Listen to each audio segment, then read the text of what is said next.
Hi ho, this movie really blows. No, seriously, this movie is absolutely not good at all. But it does have a surprise twist ending that absolutely nobody saw coming. We're going to talk about that a little bit later in the video, so you're going to want to stick around. You don't want to miss it. But before we get to the review, make sure to subscribe because I'm sure that you're going to fall in love with our movie and TV content in videos and shorts. We come out with something every single day of the week. Now, let's get on to the review.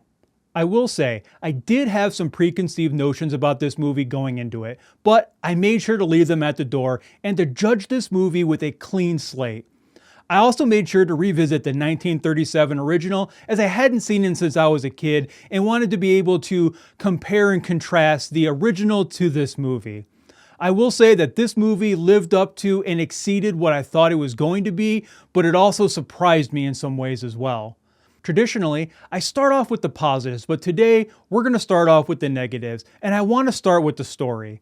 The story was a bit all over the place and felt like several movies wrapped up into one. We know from the news over the past few years that this movie went through several different rewrites and reshoots, and it really showed.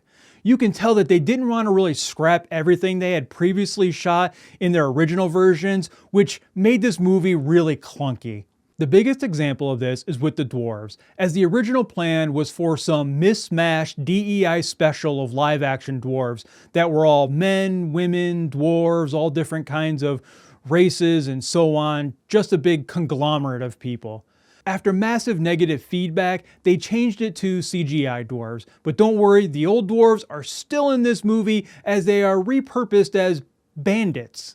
Speaking of the new CGI dwarves, that leads me to my next negative point, which is that the CGI for the dwarves was absolutely awful. It is some of the worst CGI I have ever seen in a movie, and some of the dwarves can even look creepy at times. It just wasn't good at all. I read one critic, Jake Coyle, who essentially said that one of the main reasons to make a cartoon into a live action is to bring a warm-blooded pulse to the characters of the story, and that this movie completely failed to do that. I wholeheartedly agree with that statement. I thought the acting was wooden throughout. Jake Coyle did think Rachel Zegler as Snow White was good, and I would say I would disagree with him on that point. I thought it was all bad. I think Rachel Zegler and Gal Gadot are good actresses, but they just are awful acting in this movie.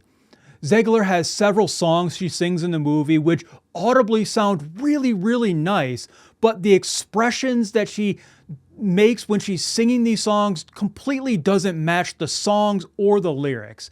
And I was really shocked by this, as it's a far departure from her performance in West Side Story. As for the character of Snow White herself, in the original, she was such a sweet, kind-hearted, and gentle person to a fault. Not so much in this rendition, as she can be a bit snarky throughout the entire movie. Now, when we get to the ending of this movie, it really just doesn't make any sense. The evil queen in the original was struck off a tall rock ledge by lightning and falls to her death. And I'm not going to spoil how things happen in this movie, but there's just really no rhyme or reason to it. It just kind of happens and it leaves you scratching your head and just kind of saying like, okay, was that it? Lastly, I will say I had an issue with the themes and undertones of this movie. It's not that I disagree with those themes and undertones in general, it's just that there's such a departure from the themes and undertones of the original. If you wanted to make a movie with those themes and undertones, that's great, that's awesome, but then just go make a new movie. Or say that this new movie was inspired by Snow White and not just a retelling of the original story, but in your own way.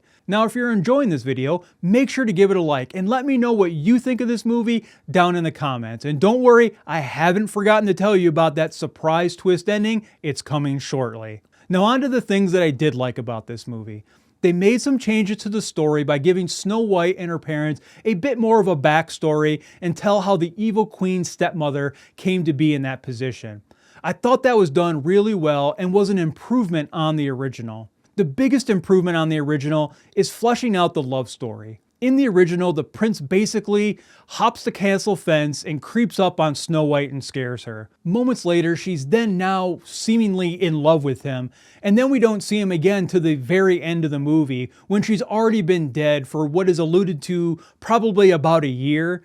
Then he just kind of creepily walks up on her and gives her a kiss, which is somehow true love's first kiss, even though they've only known each other for mere moments. And that then awakens her, and then they just kind of ride off into the sunset. That's quite creepy and gross, but in the new movie, they do a much better job of that. The love interest has multiple encounters with Snow White, and they do develop a bit of a relationship. It's not a great one, and it would still be creepy to walk up on her and give her a kiss when she's supposedly dead, but it's still significantly better than the story we got in the original. Outside of a few nostalgic songs and a couple improvements on the original story, the rest of this movie is just garbage. It's bad storytelling, bad acting, bad CGI, and just bad everything, which is why I would only give this movie about a 3 out of 10. If I didn't do reviews, it would have been an absolute waste of 2 hours of my day. That being said, it did come with that surprise ending that I mentioned at the beginning of the video. At the end of the movie, with everyone living seemingly happily ever after, we see Snow White, who has changed from her traditional dress of blue and yellow to an all-white version. And in this version, she is a spitting image of Lord Farquaad from Shrek. So apparently Disney is doing a connected universe now where Snow White turns into Lord Farquaad. And that means, you know what? Shrek is not far around the corner. Now, I'm just kidding. That's not actually what happens. It was just funny how similar that these two looked when you look at them side by side. Thank you for watching today's video, and don't forget to check out our shorts where we do movie trivia, top 5 lists, guess the movie, obscure movie knowledge, and I let you know what movies are coming to the theater for the next week. Thank you again for joining me, and check out this video right here. Until I see you in the next video, have an absolute great one, moviegoers.